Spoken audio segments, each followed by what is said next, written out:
आदरणीय साथीहरू, यहाँहरूलाई स्वागत छ।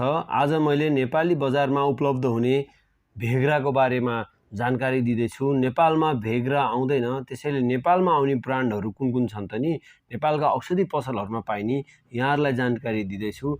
सिलेग्रा भन्ने आउँछ, मेडिग्रा भन्ने आउँछ, मेडिग्रा 25 र 50 मा आउँछ, जेनेग्रा भन्ने आउँछ, यो इन्डियन हो, आरेग्रा भन्ने आउँछ। यसरी हजुरको 4 ब्रान्डका औषधिहरू नेपालमा पाइदछ र यो sildenafil भन्ने औषधि तपाईको विभिन्न औषधि पसलहरूमा सहजै किन्न पाइन्छ।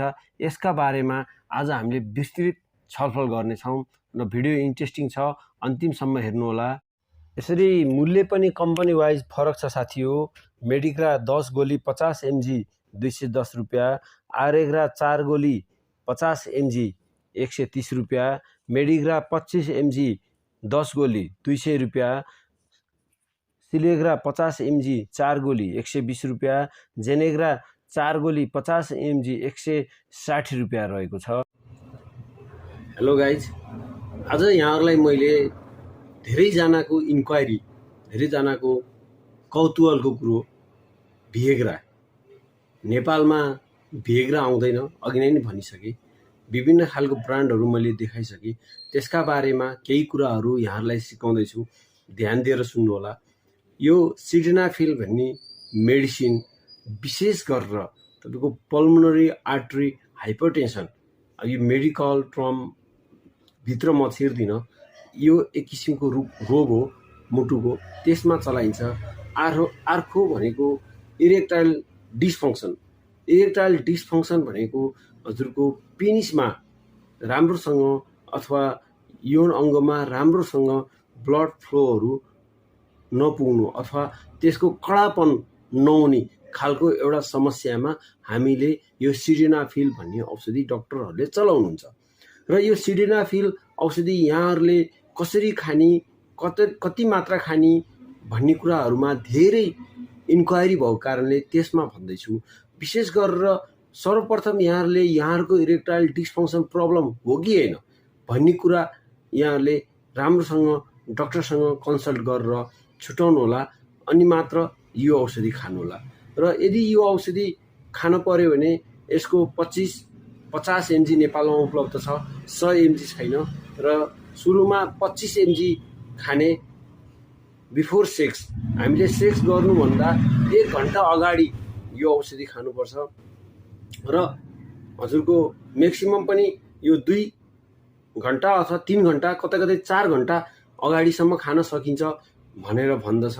र यो यसरी खाँदाखेरि हामीले केसँग खाने त नि भन्दा सामान्य खानेकुराहरूसँग खान सक्छौँ। हामी रक्सीहरूसँग, अल्कोहलसँग र अरू कुनै पनि लागु औषधहरूसँग यो हामीले खानु मिल्दैन साथी हो।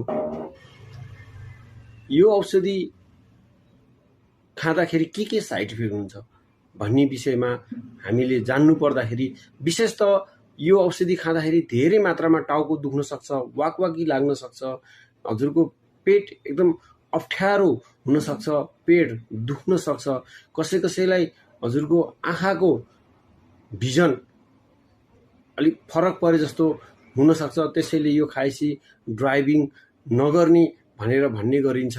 र कसैलाई बडी पेन हुन सक्छ, कसैलाई ब्याक पेन हुन सक्छ, कसैलाई दिशा गर्न अप्ठ्यारो हुन सक्छ। sildenafilले महिलालाई काम गर्छ कि गर्दैन भनेर विशेष त यो महिलालाई खासै काम गरेको रिसर्चहरूले देखाएको छैन।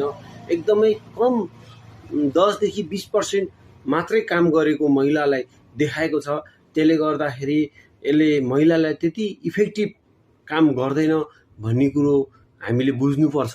रेज हुने क्वेसन साथी हो, मोस्टली रेज हुने क्वेसन, कति बेर चल्छ, कति बेर टिक्छ, यो धेरैले सोधिने क्वेसन हो। यसमा के छ भन्दा हजुरहरूले कति डोज औषधि खानु हो र हजुरको शरीरको स्टामिना, हजुरले गर्ने खानपिन, हजुरको मेटाबोलिजम, हजुरले गर्ने एक्सर्साइज, त्यो एकदम डिपेन्ड गर्छ कति बेर चल्छ भन्ने कुरामा।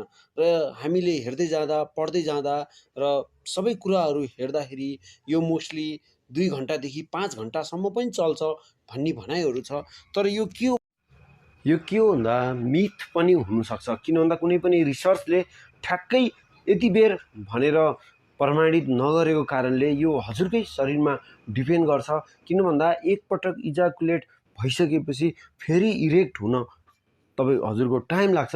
त्यसले गर्दाखेरि यो ठ्याक्कै यति भनेर भन्न गाह्रो छ। विभिन्न ठाउँमा विभिन्न कुराहरू लेखिएको छ। तर हाम्रो पेनिस 4 आवर्ससम्म इरेक्ट भएको भइ गर्ने समस्या एउटा यो खालको साइड इफेक्ट सिल्डेनाफिलको हुनसक्छ र यसलाई चाहिँ इमर्जेन्सी केस भनिन्छ। यसलाई हामीले तुरुन्तै यस्तो भएमा तुरुन्तै हस्पिटल जानुपर्ने हुन्छ। 4 आवर्ससम्म इरेक्ट भइरह्यो भने यो ड्यामेज गर्नसक्छ हाम्रो टिस्युहरूलाई पेनिसको। त्यही भएर हामी हस्पिटल जानुपर्छ साथी हो।